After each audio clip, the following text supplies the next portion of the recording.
Attention everyone, it's time to step up your game with Mando, the ultimate in personal care for the active, bold, and downright badass. Armed with mandelic acid, Mando beats odor-causing bacteria before they strike. Plus, it's aluminum-free, baking soda-free, cruelty-free, and dye-free. So feel confident about what you're putting on your skin. Mando isn't just for pits. It's a head-to-toe solution. Now let's talk deals. Father's Day is right around the corner, and what better way to show the big guy some love than freshness? Mando's starter pack is the ultimate Father's Day present, complete with everything he needs to smell like a champ. And here's the cherry on top. New customers get $5 off the starter pack when they use the promo code Chael. That equates to over 40% off your starter pack. So don't wait around, guys. Head on over to shopmando.com, use the promo code Chael, and let the odor-fighting revolution begin. Conor McGregor has released training footage. Now,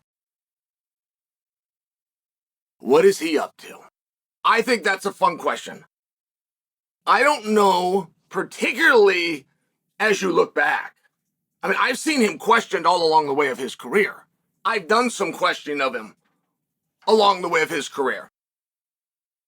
I don't know if there's a situation that you could look back on and critique him as opposed to learn from him. I don't know if there is a single situation, be it a weigh-in, be it a walkout, be it a post-fight, the walk back, if you will, be it a press conference, be it something he posted on social media. I don't know if there's a single situation in hindsight you could look at and say that was a miss and he shouldn't have done it. As opposed to, oh, now I see what he did there, right? It's one of these, but I do find myself in one of those rare times where I'm questioning him. So Conor puts out training footage. Okay. Now, there is nothing new. He puts out training footage rather often. But this training footage, in conjunction with a photograph of him in a doctor's office or hospital, is attempting to tell a story. It's very clearly attempting to tell a story. Him partying and drinking, these are all meant to tell a story. Now, you get the smart marks on the internet that are really into these things, and they spot some characteristics within some of Conor's videos, particularly the partying and letting his hair down type videos, that they say are old, and they know because of the facial hair. They'll juxtapose it with what they know to be a recent photo, and he's got absolutely no beard, and in these other ones, he's got a full-grown beard, and that just can't be. It has to be from some time ago. And I don't say that they're wrong. I share with you, what is the story? When you put out a picture of a doctor's office and you want fans to draw a conclusion, then you put out a video of yourself sparring and you want the fans to draw a conclusion. And if you are going to those kinds of efforts to tell a story, and imaging is much better, speculation is much more powerful, right? The greatest brands with the greatest marketing will agree with that, but what would it hurt if the story you're trying to tell and the audience doesn't have an infinite amount of time to come to the conclusion? Why would you not come out and say, I'm fighting? And I don't know the answer to that. Perhaps it just hasn't been thought of. But why wouldn't you come out and say? And see, Conor's in a unique spot. Because as big as this fight is, he's on the road. I mean, Conor is so over, they load up jumbo jets in Ireland and fly them into Vegas. He will have about 30,000 people come to Vegas to support him. Irish people that don't have tickets to the fight. And that's just something very unique. I have never witnessed that in my life. My buddy Joel was from Illinois, and the Cubs had done something in the World Series. I can't remember if it was the World Series or it was leading into it, but Joel wanted to go out there and just be there, just be in Wrigleyville. No plan to go to the game. He just wanted to be in Wrigleyville while that was going on. And I got to tell you, I didn't get it. And he went and he sent me pictures and videos. He had a blast.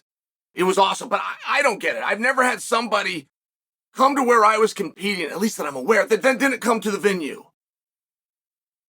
And I've been to Vegas. I've just seen this happen. Tens of thousands of Irish up around the clock, chanting in droves, having beers, saying hello, like this really friendly group. They look like a scary bunch, but if you get over there, they welcome you right in. But you start talking to them, they're not going to the fight. They're just there to be part of it. They just want to be there and support Conor. And I take the time to give you that story because it's a very different pullout. Right? If Conor McGregor is to pull up, it's very different. The effects that would have on the card, the effects that it would have in our community, throughout the industry. There's nobody else that could pull out that would have the same effects as Conor. Like there are good. Conor was a plumber before he went on the dole, before he went into the octagon. So like those are his people. Conor has a personal respect to the guy that's working hard, and every Friday he's putting just a little something aside that he then chooses to cash in and take himself and a buddy to Las Vegas for this experience. Like on a personal level, Conor would not want to burn that guy. So the story he's attempting to tell with the training footage is, hey, it's all cool in the gig. Everything's on. I'm not willing to tell you why I couldn't be at the press conference.